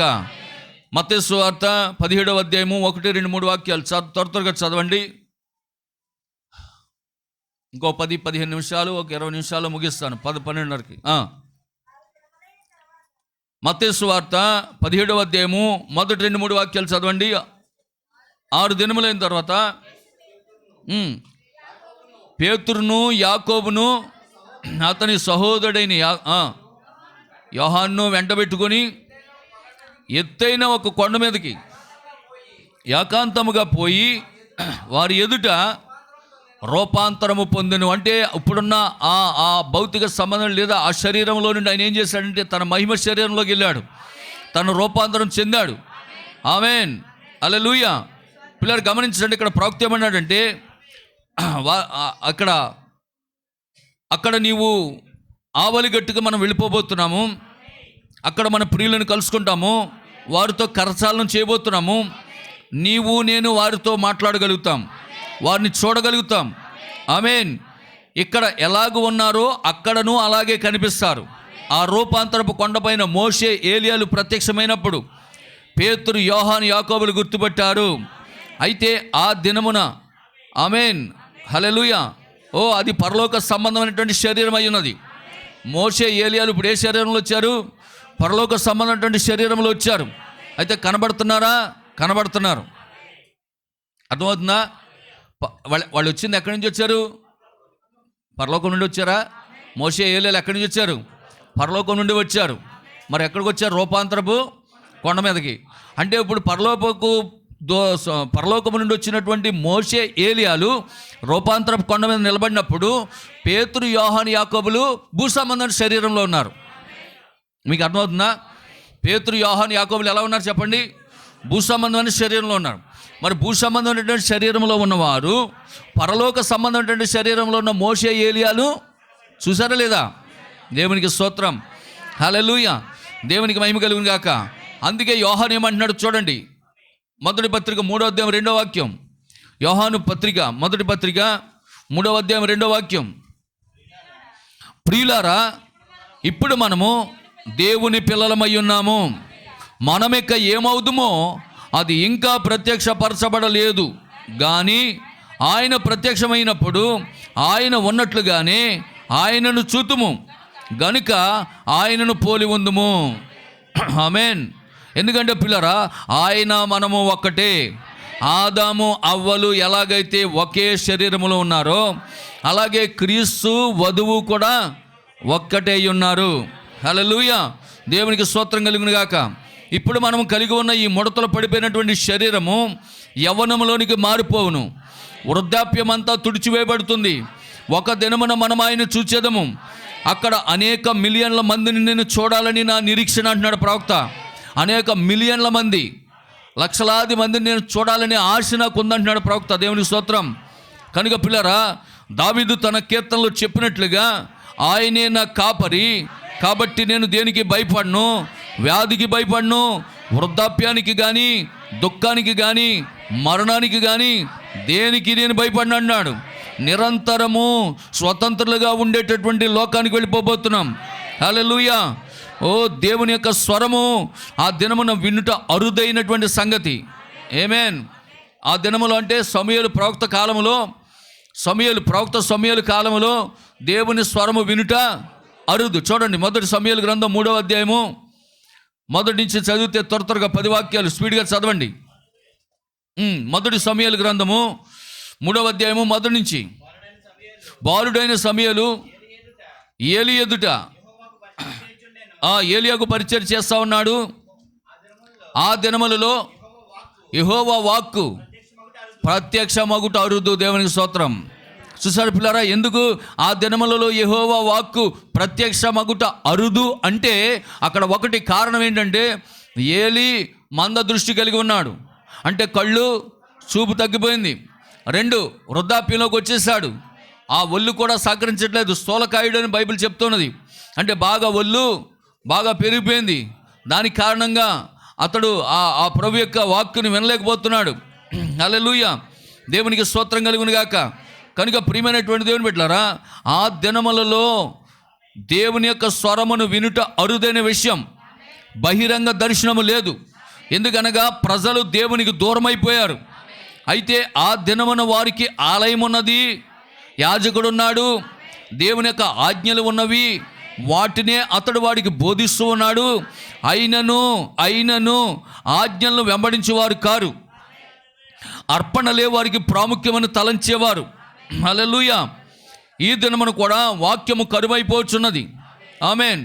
చూడండి పిల్లరా, ఆ రోజు వాళ్ళకి మందిరం ఉన్నది, యాజకుడు ఉన్నాడు, దేవుని ఆజ్ఞలు ఉన్నాయి, బలి అర్పణ ఉన్నది, అక్కడ వాక్యం బోధించబడుతుంది. అయితే వాళ్ళు ఏం చేస్తున్నారంటే వాక్యానికి బదులు వారు బలి అర్పణకే ప్రాధాన్యత ఇస్తూ ఉన్నారు. హల్లెలూయా. ఎందుకంటే వాళ్ళు ఆ బలి అర్పించేసి ఈ సంవత్సరం అంతా మేము చేసిన పాపాలన్నింటినీ దేవుడు క్షమించేశాడు అనేటటువంటి ఆలోచనలోనే సంవత్సరానికి ఒక మారు వెళ్ళి బలి అర్పిస్తూ ఉన్నారు. అంటే దేవుని యొక్క వాక్యానికంటే వాళ్ళు బలులకే ఎక్కువ ప్రాధాన్యత ఇస్తూ ఉన్నారు. ఈ ప్రవక్త అంటున్నాడు ఈరోజు కూడా అంతే.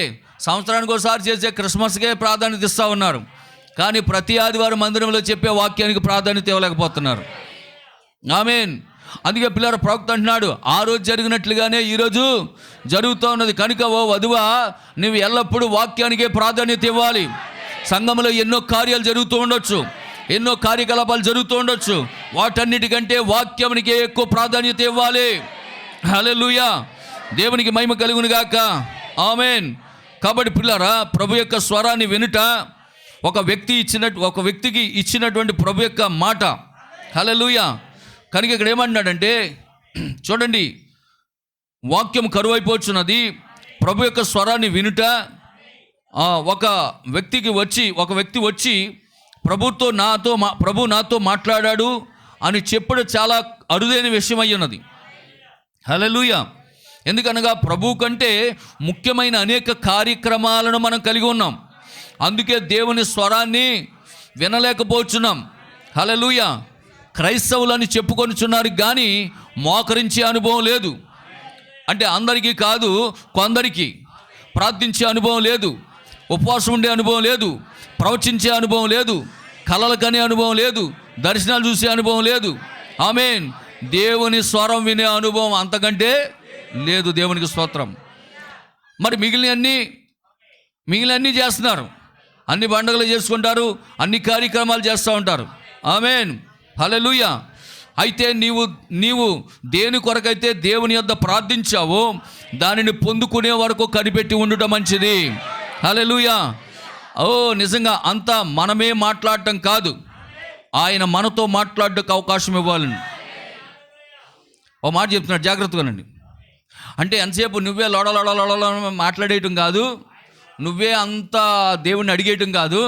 నువ్వు అడిగిన తర్వాత మళ్ళా ఆయన నీతో మాట్లాడేటట్లు కొంత సమయాన్ని నువ్వు ఇవ్వాలంటున్నాడు. అర్థమైందమ్మా?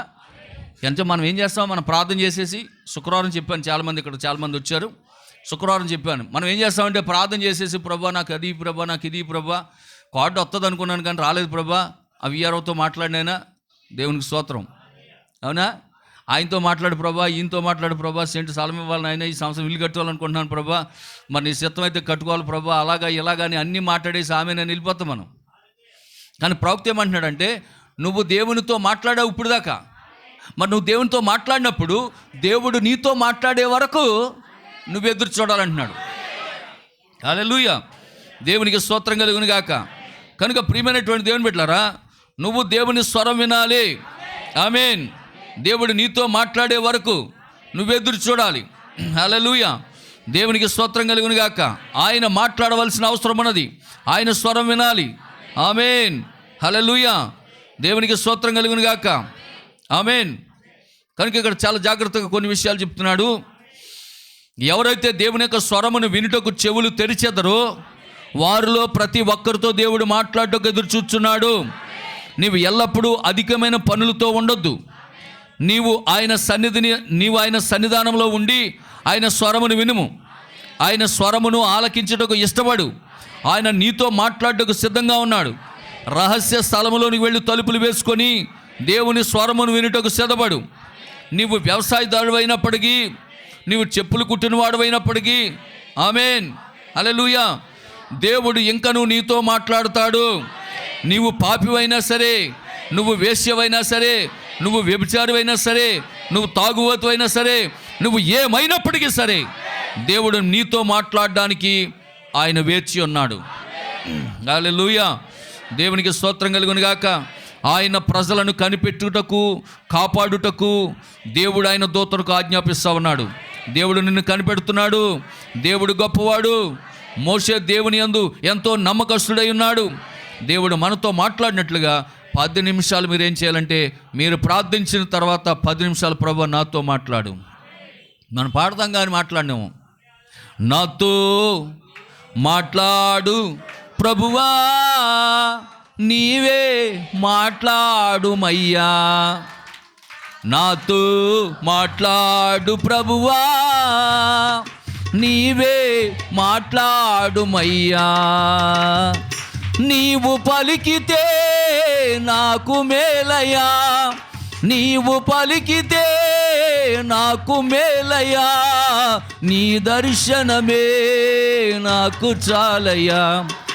నీ దర్శనమే నాకు చాలయ్యా, నాతో మాట్లాడు ప్రభువా, నీవే మాట్లాడుమయ్యా, నాతో మాట్లాడు ప్రభువా, నీవే మాట్లాడుమయ్యా.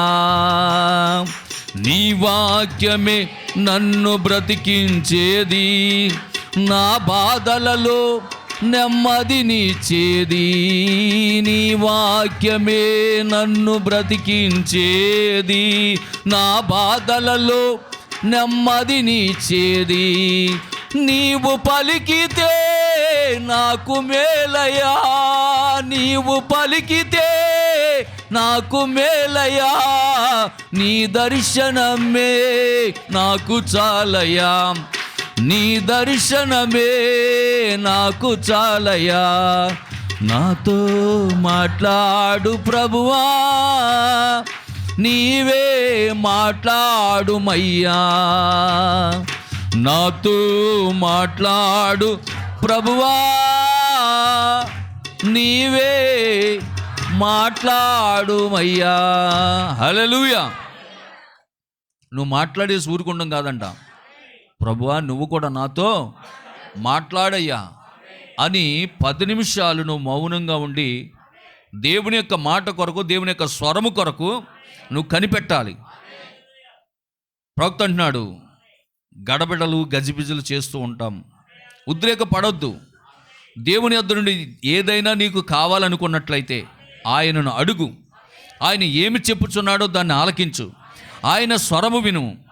ప్రవక్త యెషయాను చూడండి, అతడు ఒక యవనస్తునిగా ఉన్నప్పుడు రాజైన ఉజ్జియా అతని స్నేహితుడు గనుక అతను అభిమానించేవాడు.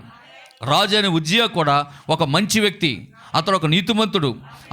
అతడు కూడా యెషయాను ప్రేమించెను, ఎందుకనగా యెషయా ఒక ప్రవక్త అని అతడు ఎరిగి ఉండను. ఆమేన్. యెషయాకి ఏది కావాల్సిన రాజే దగ్గరుండి చూసుకునేవాడు. అయితే ఒకరోజు రాజు మరణించే సమయానికి వచ్చినప్పుడు, ఆమేన్ హల్లెలూయా, అభివృద్ధి మనిషిని దేవుని దూరం చేస్తూ ఉన్నది. అభివృద్ధి, ఇక్కడ ప్రవక్త అంటున్నాడు చూడండి, అభివృద్ధి మనుషుని దేవునికి దూరం చేస్తుంది. వింటున్నారా? ఒక సందర్భంలో దేవుడు ఒక మాట చెప్పాడు, నేను నిన్ను ఆశీర్వదించి సమృద్ధిగా నీకు అనుగ్రహించితిని, నీవు దరిద్రుడివై ఉండి నీకు ఏమీ లేనప్పుడు నేను నీ యొద్దకు రాగా నీవు నా మాట విని, ఆమేన్ హల్లెలూయా, నన్ను సేవించితివి. అయితే నేను నిన్ను ఆశీర్వదించి విస్తారముగా నీకు ఇవ్వగా అప్పుడు నీవు నా యొద్ద నుండి నీ తల త్రిప్పుకుంటివి. మళ్ళా చెప్పనా? అర్థమైందా? అందరికీ అర్థమైందా? హల్లెలూయా. ప్రవక్త చెప్తున్నాడు ఇక్కడ, ఏమీ లేనటువంటి పరిస్థితుల్లో మనము దేవునికి మొరపెట్టినప్పుడు దేవుడు మన యొద్దకు వచ్చి మనలను ఆశీర్వదించి మనలను అభివృద్ధి చేసి ఒక ఉన్నత స్థితిలోకి తీసుకెళ్ళాడంట. తీసుకెళ్ళిన తర్వాత ఇప్పుడు దేవునితో మాట్లాడాలి అనే ఆలోచన ఆయన కలిగి ఉందంట. దేవుడికి ఏంటి? దేవునితో సహవాసం చేయాలి, ఆయనతో మాట్లాడాలి అనే ఆలోచన ఆయన కలిగి ఉన్నాడు. ఇప్పుడు మనం ఏంటంటే అభివృద్ధి అయిన తర్వాత, సంపద పెరిగిన తర్వాత దేవునితో మాట్లాడడం మానేసాం. అదే చెప్తున్నాడు ఇక్కడ ప్రవక్త. దేవునికి స్తోత్రం. నేను నిన్ను ఆశీర్వదించి సమృద్ధిగా నీకు అనుగ్రహించితిని, నీవు దరిద్రుడివై ఉండి నీకు ఏమీ లేనప్పుడు నేను నీ యొద్దకు రాగా నీవు నా మాట విని నన్ను సేవించితివి. అయితే నేను నిన్ను ఆశీర్వదించి విస్తారముగా నీకివ్వగా అప్పుడు నీవు నా యొద్ద నుండి నీ తల తిప్పుకొంటివి. ఈరోజు కూడా చాలామంది ఆ విధంగానే ఉన్నారు. దేవుని స్వరము వినుటకు వారికి సమయం ఉండట్లేదు, వేరే స్వరాలు వినుటకు సమయము కేటాయిస్తున్నారు. అయితే ఒకరోజు ఆ సమయము నీ యొద్ద నుండి తీసివేయబడుతుంది. యెషయా గ్రంథం 6వ అధ్యాయం 5వ వాక్యం. త్వరగా స్పీడ్గా చదవండి, ఇంకా 5 నిమిషాలే ఉంది టైం.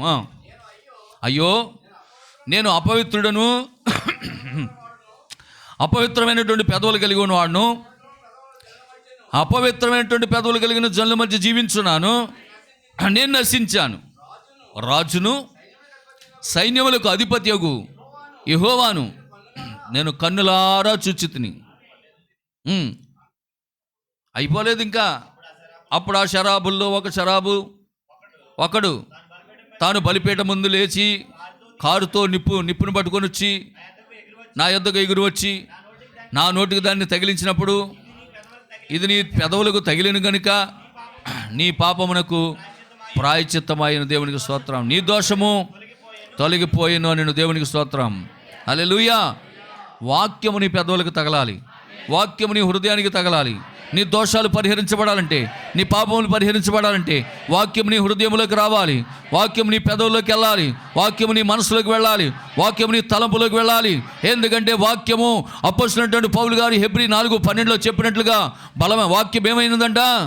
బలమైన రెండంచులు కలిగిన వాడిగల ఎటువంటి ఖడ్గము కంటే మూలుగులను కీళ్లను విభాగించినంత మట్టు దూర్చు నీ హృదయ తలంపులను పరిశోధిస్తావన్నదంట. ఆమెన్.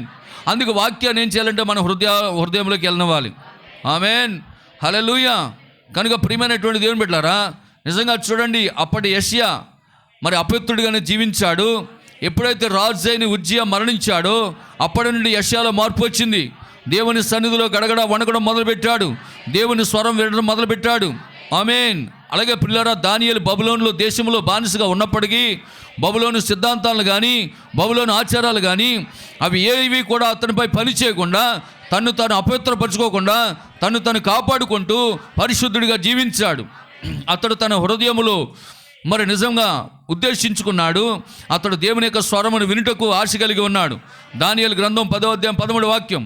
త్వరగా చదవండి. దానియేలు గ్రంథం 10వ అధ్యాయము 13వ వాక్యం. పారసీకుల రాజ్యాధిపతి 21 దినములు నన్ను ఎదురించెను.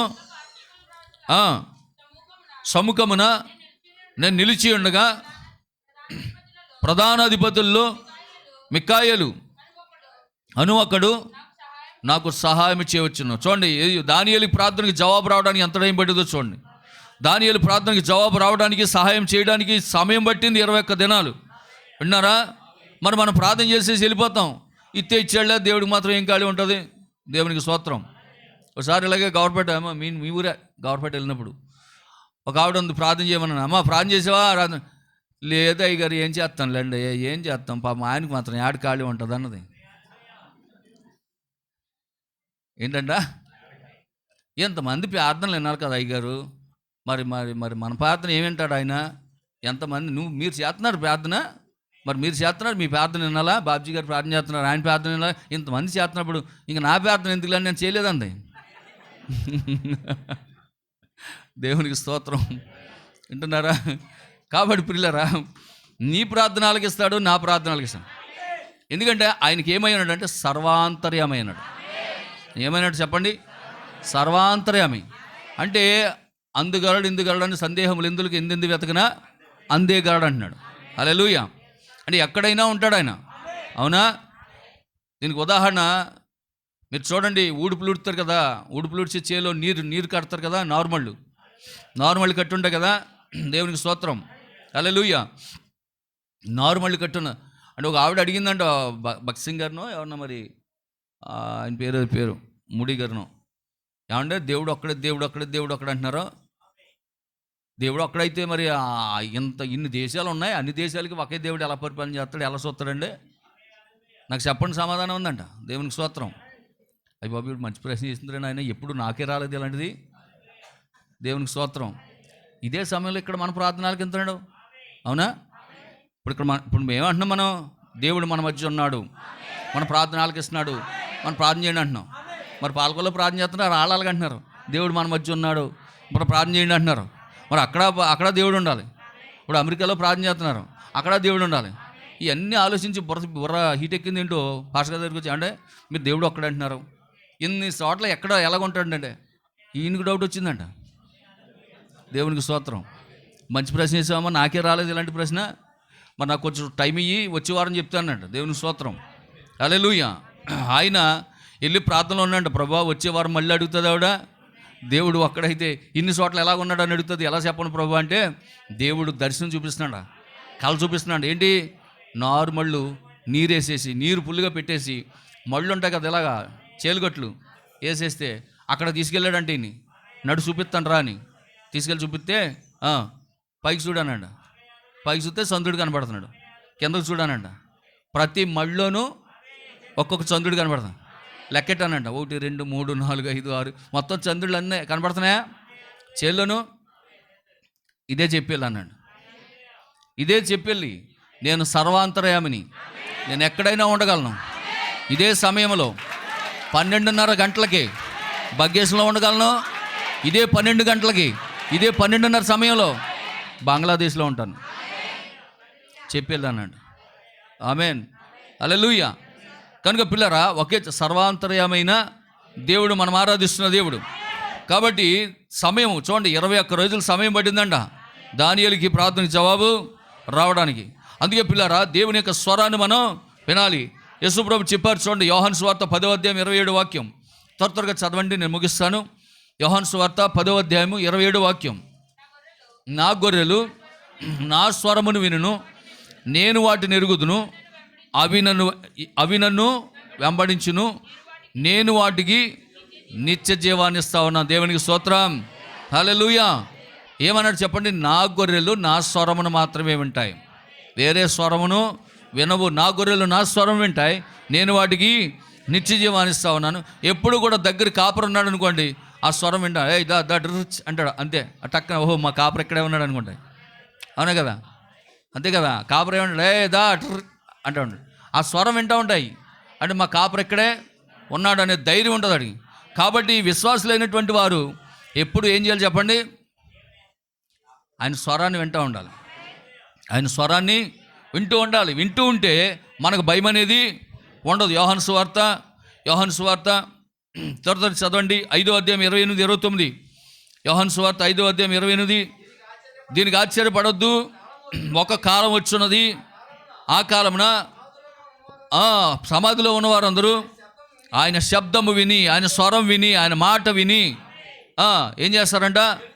మేలు చేసిన వారు, కీడు చేసిన వారు తీర్పు పునరుద్ధానమునకు. ఏమేం దేవునికి స్తోత్రం కలుగును గాక, హల్లెలూయా. అందుకే ప్రియమైన దేవుని పిల్లరా, మరి ఇక్కడ యేసుప్రభు చెప్తున్న మాట ఏంటంటే, ప్రయాసపడి భారం మోసుకొంచున్న సమస్త జనులారా నా ఎదుగు రండి, నేను మీకు. ఇది కూడా ఒక పిలుపై ఉన్నది, హల్లెలూయా. ఆ కాలంలో సమాధిలో ఉన్న వారు అందరూ ఏం చేస్తారంట? శబ్దము, ఆయన శబ్దము, ఆయన స్వరం విన్నటువంటి వారు అందరూ బయటకు వస్తారంట. కాబట్టి మనము నిజముగా నీవు నిర్ధారణ చేసుకునే సమయం ఇదే. టెలివిజన్ వార్తలు చెప్పేది నువ్వు వింటున్నావా, లేక వార్తాపత్రికలు చెప్పిన దాన్ని వింటున్నావా, లేక వేదాంత పండితులు చెప్పింది నువ్వు వింటున్నావా, దేవుడు చెప్పింది వింటున్నావా? ఆమేన్, హల్లెలూయా. నువ్వు ఎవరు చెప్పినా నమ్మకపోయినా కానీ లోకంలో ఎన్నో స్వరాలు వినబడుతూ ఉంటాయి.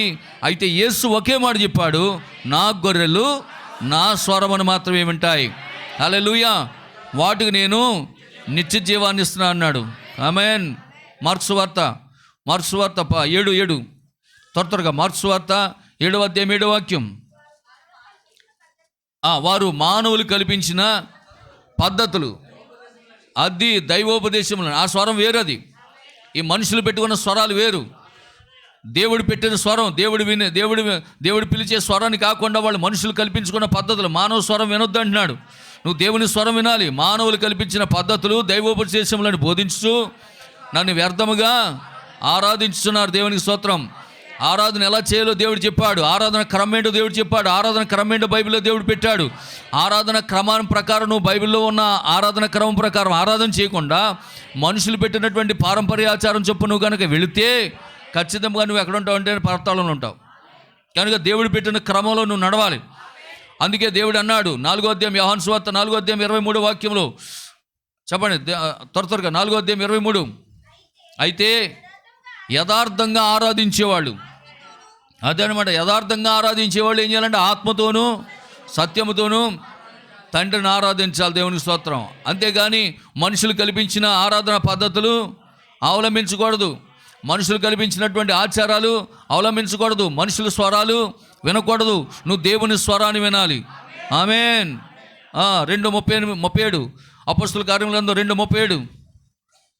త్వరగా వారు ఈ మాట విని హృదయంలో నొచ్చుకొని, సహోదరులారా మేమేమి చేయాలి అని కడమల అపొస్తలులైన పేతురు గారిని అడుగ్గా, పేతురు మీరు మారు మనసు పొంది పాప క్షమాపణ నిమిత్తం ప్రతివాడు యేసుక్రీస్తు నామమున, ఇది దేవుడు ఏర్పరిచిన మార్గం, ఇది దేవుడు ఏర్పరిచిన మార్గం. కానీ మా మనుషులు ఏర్పరచుకున్న మార్గంలో మనుషులు వెళ్ళిపోతున్నారు.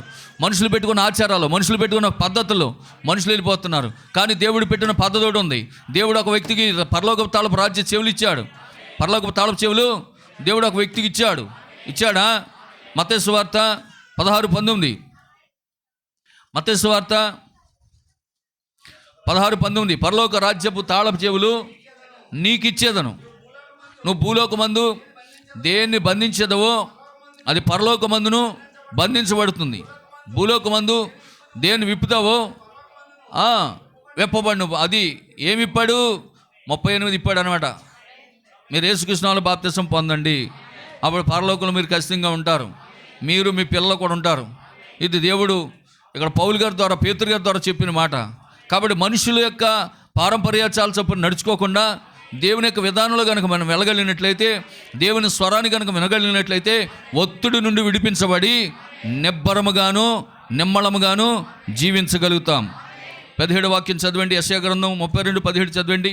ముగించి ప్రార్థన చేస్తాను. అందరూ కూడా చక్కగా దేవుని యొక్క సన్నిధిలో ముగింపు ప్రార్థన చేసుకుందాం. యెషయా గ్రంథం 32:17 వాక్యం. నీతి సమాధానము కలుగజేయును, నీతి వలన, అదిగో చూడండి, నీతి వలన నిత్యము నిబ్బరము కలుగును. దేవునికి స్తోత్రం కలుగా. హల్లెలూయా.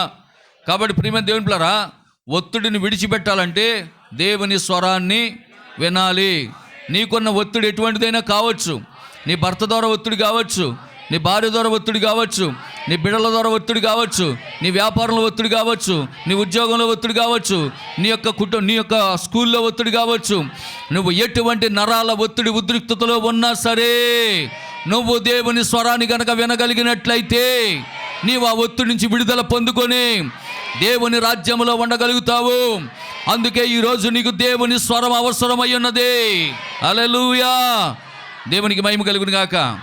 ఒత్తిడిని విడిచిపెట్టాలంటే ఏం చేయాలి చెప్పాలి. దేవుని స్వరమును వినాలి. దేవునికి స్తోత్రం.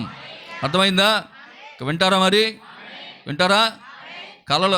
కళ్ళగంటారా? దర్శనాలు చూస్తారా? మోకరిస్తారా? ప్రార్థన చేస్తారా? ఉపవాసాలు ఉంటారా?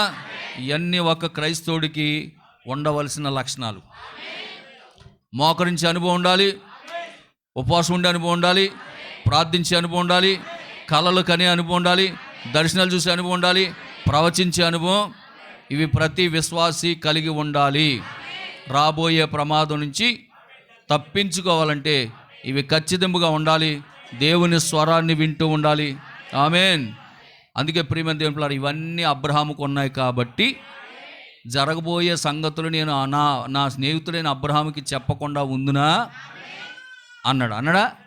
మరి అన్ని అనుభవాలు నీకుంటే నీకు చెప్పకుండా వెళ్తాడు దేవుడు? నీకు చెప్పకుండా వస్తాడా? హల్లెలూయా. అందరూ కూడా లేచి నిలబడదాం. లేచండి. అందరూ కూడా లేచి నిలబడదాం. హల్లెలూయా. దేవునికి మహిమ కలుగును గాక. ఆమేన్. నిత్య జీవం నిత్యానందం నీతి వస్త్రం నీ సింహాసనం. నిత్య జీవం నిత్యానందం నీతి వస్త్రం నీ సింహాసనం. నీ జనులకు నీవు దాచిన నీ రాజ్యం నిత్యత్వం. నీ జనులకు నీవు దాచిన నీ రాజ్యం నిత్యత్వం. గ్లోరీ యేసయ్యా, నా యేసయ్యా, నీకే స్తోత్రమయ్యా, నీకే స్తోత్రమయ్యా, నీకే స్తోత్రమయ్యా, నీకే స్తోత్రమయ్యా. ఏమేమి దాచితివో ఈ దీన దాసునికి దాచగానే దారబోసితివి. ఏమేమి చేసిదివో నీ ఛాతి నిచ్చునికి నీ చేతిలో చేరదీసితివి. సర్వము నెరిగిన సర్వాధికారి, సర్వ సంపదల ఘనిదేవుడా. గ్లోరీ. సర్వము నెరిగిన సర్వాధికారి, సర్వ సంపదల ఘనిదేవుడా. యేసయ్యా, నా యేసయ్యా, నీకే స్తోత్రమయ్యా, నీకే స్తోత్రమయ్యా, నీకే స్తోత్రమయ్యా, నీకే స్తోత్రమయ్యా. ఏమేమి దాచితివో ఈ దీన దాసునికి నీ దారబోసితివి. ఏమేమి చేసిదివో నీ ఛాతి నీచునికి నీ చేతిలో చేరదీసితివి. కలువరి చేసి సిలువను మోసి శాపం తీసి కలువరి చేసి సిలువను మోసి పాపం తీసి నీ జనులకు నీవు చూపినా